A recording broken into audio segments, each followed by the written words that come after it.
Breaking news. Welcome to today's headlines.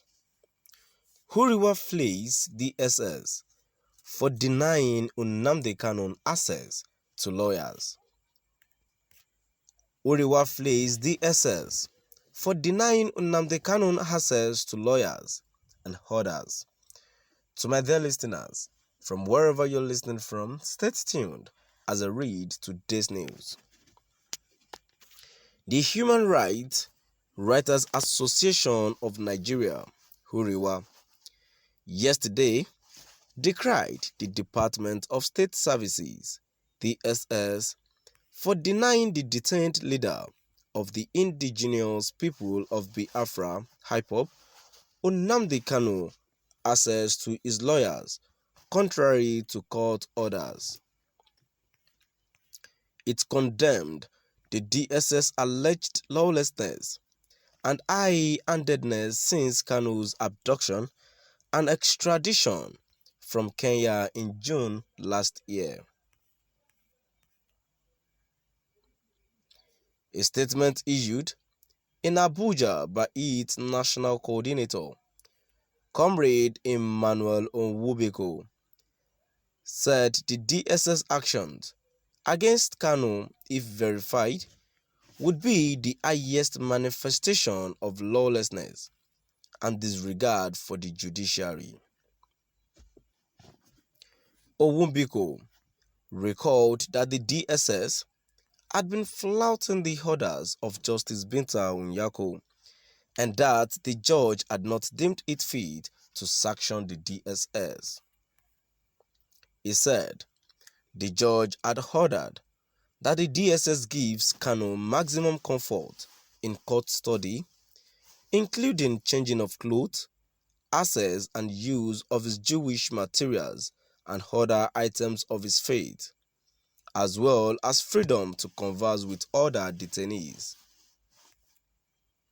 But it is shocking that the DSS continues to flout the court orders and the judge sees no reason to slam a sanction the DSS, which is meant to uphold the law.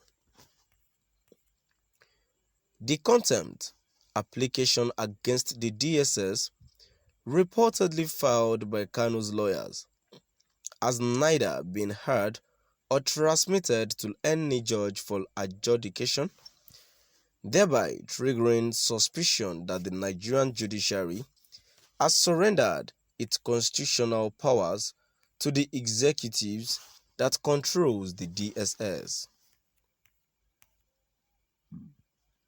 Continuing, Onwubiko said the judge had also ruled that the DSS should allow Kanu access to his lawyers and any person that desired to visit him. But the failure of the DSS to comply with the order had not attracted any sanctions. He also lamented the manner in which Kanu was being mistreated in detention, describing it as worrisome. Kanu not been allowed to change his clothes because the DSS maintained that he can't wear his siago, a traditional cloth of the Igbo race, flies in the face of reason and good conscience and questions the DSS intention of its discriminatory policy that offends Section 42(1) of the 1999 Constitution, the statement added. He said, how come that DSS operatives wear bombariga of the Northerners and Western suit of foreign jurisdiction, but is even heard arguing that wearing Igbo native isiago is offensive to the DSS. Journalists, activists, and other persons monitoring the trial of Kanu have also been arrested and released after being harassed and subjected to dehumanizing conditions by lawless security agents. Let the whole world know that Abba Kyari, who is facing drug trafficking offenses, has not been paraded before the public eye, but Kanu has been dehumanized beyond words. Uriwa thereby advocated monitoring of the prosecution by accredited, credible non-governmental bodies and for the DSS to allow Kanu access to his family members, lawyers and civil rights platforms on Kanu's permission, and the DSS to visit and assess his situation in detention.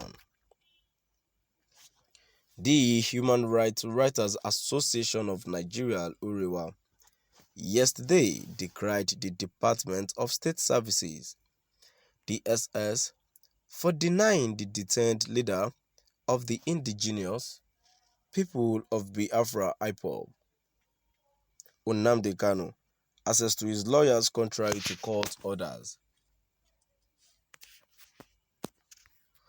It condemned the DSS alleged lawlessness and high-handedness since Kanu's abductions and extradition from Kenya in June last year.